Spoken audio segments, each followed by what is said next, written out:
Hello and welcome back to another episode of the Guild Gates. Well, I guess it's the second, well truly first, because the last one was a trailer for this. But today I'm going to be doing a deck tech on cycling. A cycling deck for standard. As of now, standard is Zendikar Rising all the way back to Throne of Eldraine. Now, this deck will be in red and white. There will be other colored cards in here, but they're not going to be cast for those colors. Now, this deck is budget friendly. Aside from, I can't think, it's probably $30 at most if you're including a more expensive option. I'll go over that at the end. But let's get into it. So the main strategy is, of course, cycling cards. Now, what we want to do is cycle enough cards so that we can use this card. It's called Zenith Flare, and basically what it does is you pay two generic and Boros, and it deals X damage, and you gain X life to any target. X is the number of cards with cycling in your graveyard. So this is maybe one of the more slightly expensive cards. I don't think so. All of these cards are under, aside from one, are uncommon and under. So this is probably something you could whip up with your draft chaff or whatever. So that's the kind of the main card, is we want to cycle and grab as many of these as possible and ping our opponents for, and it's not even pinging, it's just like blast them for a huge amount of damage. So we're going to be running four Zenith Flares. Another part of our cycling will be, we've got two different ones. So we've got Granite Stinger, so when you can cycle it for 1/2/2 creature.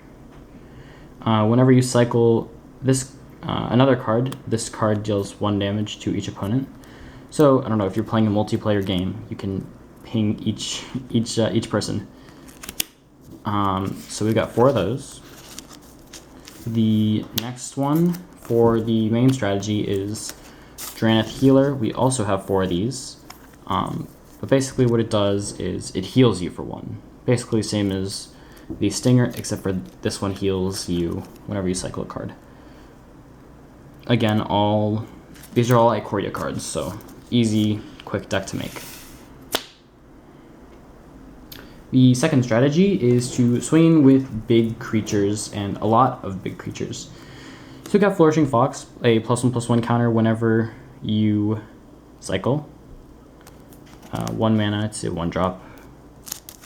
Now, the second one is we have 4 of these as well. Basically what it is every time you cycle a card, you get a 1/1 soldier. You can also all these cards can be cycled in this deck. This one got 4 of these as well. 2/1, so it's a little bit more powerful, but the first time you cycle each turn, you get a 1/1. Oh, it's a 3/1, sorry. You get a 1/1 human token. Now, there are 4 kind of strategy boosting cards. One is Footfall Crater, which you enchant land, or you can cycle it if you want to get that cycle for Zenith Flare. But it gives target creature gets trample and haste until the end of turn. So if you have a Flourishing Fox, say, that's like a 20/20, and your opponent maybe have like a couple of 1/1s, you can give it trample and it'll swing in for like 17 or 16 or however much damage. Go for blood. If your opponent also has another really big creature, you can get a Flourishing Fox to fight it. So target creature you control fights target creature you don't control. Cycling as well. And the last little bit, I don't need to go into too much. Oh, I have 4, by the way, 4 of each of these. So 4 Footfall Craters and 4 Go for Bloods. And the last category that I've got here is kind of miscellaneous. So you don't really have to put these in, but I've got Boon of the Wishgiver, 2 of those. So you only cycle these cards. So basically, 2, 4, 6, 8, 10, 12, 14 miscellaneous cycle cards for that category. You can outfit it with like more expensive cards or whatever, or more useful cards other than just cycling them, but that's what I have.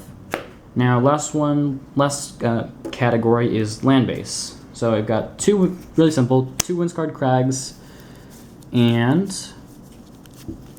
10 plains and 6 mountains. So that's the land base, really simple.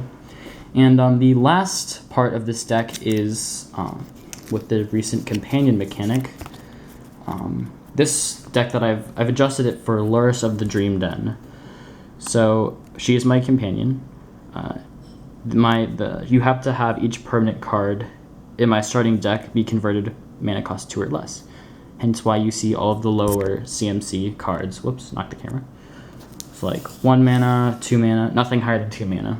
And lifelink, and during each of your turns you may cast 1 spell with converted mana cost 2 or less from my graveyard. Oh, it's gotta be a permanent spell. Whoops, missed that. This is the only really expensive card, going for $6. So if you want to have this, you can. Or if you happen to pull it, you can. Anyway, so yeah, basically the goal of the deck is to cycle a bunch of cards and deal a ton of damage. I find it quite efficient. Again, it's Boros colors. You can just make it from your draft shaft or whatnot. But that was the deck tech video, and I hope that you all like this video. So I will see you all in the next one.